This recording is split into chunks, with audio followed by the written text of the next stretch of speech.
Compartiendo el pan de la palabra, alimento del alma, con el discípulo amado.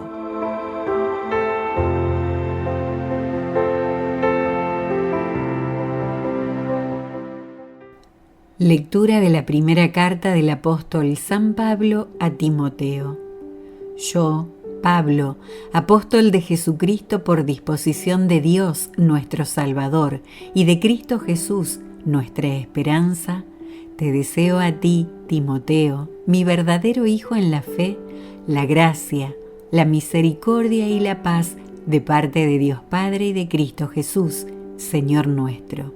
Doy gracias a aquel que me ha fortalecido, a nuestro Señor Jesucristo, por haberme considerado digno de confianza al ponerme a su servicio, a mí, que antes fui blasfemo y perseguí a la iglesia con violencia.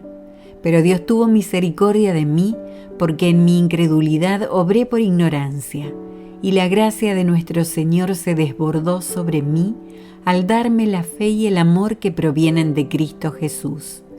Palabra de Dios, te alabamos, Señor. Nuestra vida está en manos del Señor. Protégeme, Dios mío, pues eres mi refugio. Yo siempre he dicho que tú eres mi Señor. El Señor es la parte que me ha tocado en herencia. Mi vida está en sus manos. Bendeciré al Señor que me aconseja. Hasta de noche me instruye internamente.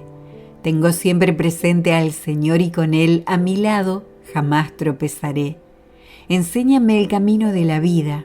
Sáciame de gozo en tu presencia y de alegría perpetua junto a ti. Lectura del Santo Evangelio según San Lucas. En aquel tiempo, Jesús propuso a sus discípulos este ejemplo. ¿Puede acaso un ciego guiar a otro ciego? ¿No caerán los dos en un hoyo? El discípulo no es superior a su maestro, pero cuando termine su aprendizaje será como su maestro. ¿Por qué ves la paja en el ojo de tu hermano y no la viga que llevas en el tuyo? ¿Cómo te atreves a decirle a tu hermano: déjame quitarte la paja que llevas en el ojo, si no adviertes la viga que llevas en el tuyo? Hipócrita, saca primero la viga que llevas en tu ojo y entonces podrás ver para sacar la paja del ojo de tu hermano. Palabra del Señor. Gloria a ti, Señor Jesús.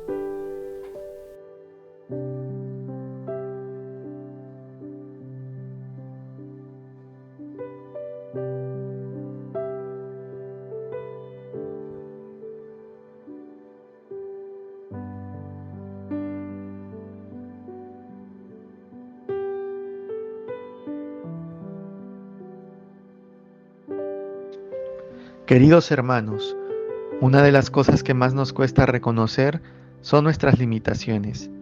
Siempre que la vemos nosotros mismos o cuando alguien más nos hace notar aquellas cosas en las que estamos mal, inmediatamente nos defendemos o tratamos de justificar el porqué de estas cosas malas en nuestra vida.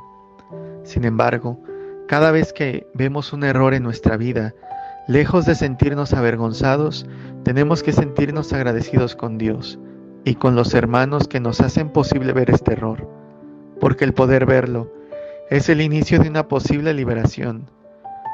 Aquel que no ve el error puede seguir toda la vida en él. Entonces es preferible verlo para trabajar.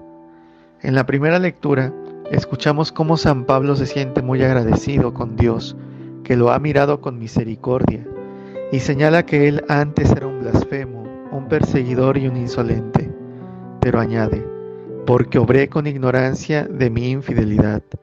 Es decir, podemos vivir en el error pensando que estamos bien. Por eso, el poder ver nuestros errores es una gran bendición de Dios. Sin embargo, para ver los errores en nosotros mismos o en los demás, es necesario pedirle al Señor un corazón semejante al suyo, que nos conceda una mirada misericordiosa, que nos conceda la posibilidad de que si vamos a hablar de los errores con nuestros hermanos, lo hagamos con el ánimo y el deseo de que éstos se encuentren con palabras de aliento, para poder realizar un cambio en su vida, y no con palabras de un juez riguroso y sin misericordia. Es esto lo que nos pide el Evangelio de hoy: saber que todos los hombres estamos en el mismo camino, saber que todos somos limitados y que solamente con la gracia de Dios es posible corregir nuestros errores. Pero creer que es posible, no condenarnos ni condenar a nadie diciendo, este o esta no tienen remedio, o decir de nosotros mismos, nunca voy a cambiar esta mala situación de mi vida. Es verdad que ni tú ni yo las vamos a cambiar, pero Dios sí. Pero la obra del Señor no es magia, sino que también implica un esfuerzo de nuestra parte. Una de las peores cosas que podríamos vivir como cristianos es convertirnos en los acusadores de nuestros hermanos, escandalizarnos de sus actitudes y exponerlas ante los demás. ¿Con qué autoridad podríamos hacer esto, sabiendo que estamos cargados de limitaciones? Más aún, al hacerlo, dejamos a la vista de todos que convertirnos en jueces y críticos de los demás es una de las debilidades que no estamos trabajando. Entonces, todo lo que vemos en el hermano debemos llevarlo a la oración. Al único que se lo podemos presentar es a Dios, a nadie más. Si es posible hablar con ese hermano, nunca lo debemos hacer sin antes haber orado por la situación que debemos hablar, de tal manera que sea Dios mismo el que ponga las palabras necesarias en nuestros labios, para que nuestro hermano no se sienta ofendido, sino más bien cuidado y amado. Pidamos hoy la intercesión de la Santísima Virgen María y de San José, para que todos nos convirtamos en ayuda para los demás, que con nuestras palabras y acciones mostremos el rostro misericordioso de nuestro Dios, y que el Señor nos bendiga a todos, en el nombre del Padre, y del Hijo, y del Espíritu Santo. Amén.